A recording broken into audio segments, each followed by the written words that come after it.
میری عادت ہے.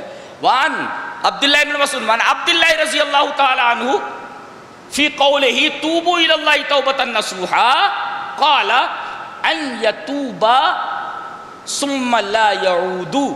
حضرت عبداللہ بن مسعود توبۃ النصوح کی تعریف کرتے ہوئے کہتے ہیں التوبۃ النصوح ان یتوب ثم لا یعود. کہ توبۃ النصوح وہ ہے کہ آدمی گناہ کرنے کے بعد جب توبہ کر لے پھر لوٹے نہ، وہ گناہ پھر دوبارہ نہ کرے، ریپیٹ نہ کرے گناہ کو. تو سمجھو یہ توبۃ النصوح ہے کہ میرے رب میں نے یہ گناہ کر لیا تھا، اب میں یہ گناہ نہیں کروں گا. تو یہ توبۃ النصوح ہے، جیسا کہ حضرت عبداللہ بن عباس کی اس تفسیر کے اندر موجود ہے. توبہ کی کتنی شرطیں ہیں؟ 3 شرطیں. الندم علی فعلھا، اپنے اس گناہ کے اوپر نادم ہو. میرے رب مجھ سے جو گناہ ہو گیا میں اس گناہ پر نادم ہوں، بہت پشیمان ہوں، میں پچھتا رہا ہوں، میرے رب ہو گیا گناہ، تو نادم ہو اپنے اس فعل کے اوپر. اور الاقلاع عن المعصیہ، یہ دوسری شرط ہے، اس گناہ کو چھوڑ دے. ایک تو اپنے گناہوں کے اوپر پشیماں ہو، نادم ہو، اور دوسرے اس گناہ کو چھوڑ دے. اور تیسرے العزم الا یعود الی معصیۃ ابدا، مستقبل میں نہیں کروں گا.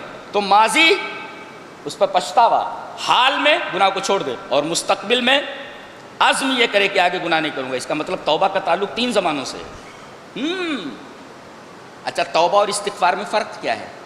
توبہ جو ہوتا ہے وہ آپ کسی کے لیے نہیں کر سکتے، آپ کو اپنے گناہوں کی توبہ خود کرنی ہے، یہ فرق ہے. لیکن استغفار آپ دوسروں کے لیے بھی کر سکتے ہیں، اللہ اس کو معاف کر دے. یہ فرق ہے توبہ اور استغفار میں، یہ بہت دقیق فرق ہے. توبہ آپ دوسرے کے لیے نہیں کر سکتے، توبہ آدمی کو خود کرنی ہے، گنہگار جو ہے اسے خود کرنا ہے. اور استغفار دوسروں کے لیے بھی کر سکتا ہے. جو مر گیا وہ توبہ نہیں کر سکتا یہ، لیکن استغفار زندہ کے لیے بھی ہے، مردہ کے لیے بھی ہے. کوئی زندہ آدمی اللہ اسے معاف کر دے، اور جو مر گیا اے اللہ جو ہم سے پہلے تیرے پاس چلے گئے اللہ ان کو بخش دے. اس کا مطلب ہے زندہ اور مردہ دونوں کے لیے استغفار. اور توبہ صرف زندہ لوگوں کے لیے، جو زندہ ہے وہی توبہ کرے، مرنے کے بعد توبہ قبول نہیں ہوتی، تو غرغرے تک ہے نا.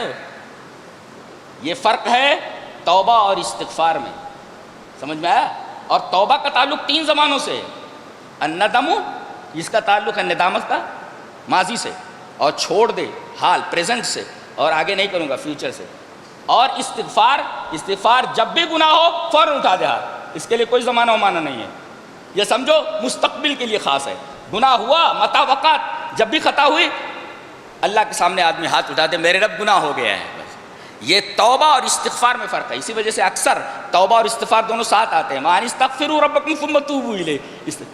ایک نے بہت اچھی مثال دی ہے، کہا کہ جانتے ہو توبہ اور استغفار کو سمجھنا، اس پر غور کر لینا. مثال پر ڈاکٹر جب سوئی لگاتا ہے نا تو پہلے وہ روئی کے اندر اسپرٹ لیتا ہے، اور اس کے بعد جہاں اسے سوئی گھسانی ہوتی ہے تو وہاں پر وہ اسپرٹ ایسے لگا دیتا ہے. اسپرٹ لگا دیا، اس کے بعد اب سوئی گھسیڑ رہا ہے. تو یہ سوئی گھسیڑنا یہ توبہ ہے، اور یہ اسپرٹ لگانا استغفار ہے.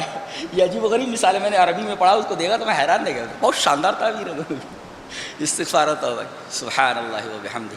اچھا، ایک روایت اور دیکھ لیں حضرت عبداللہ ابن مسعود سے. وہ ابن مسعود وعن ابن مسعود رضی اللہ تعالی عنہ ان نبی صلی اللہ علیہ وسلم قال الندم توبۃ رواہ احمد فی مسندہ.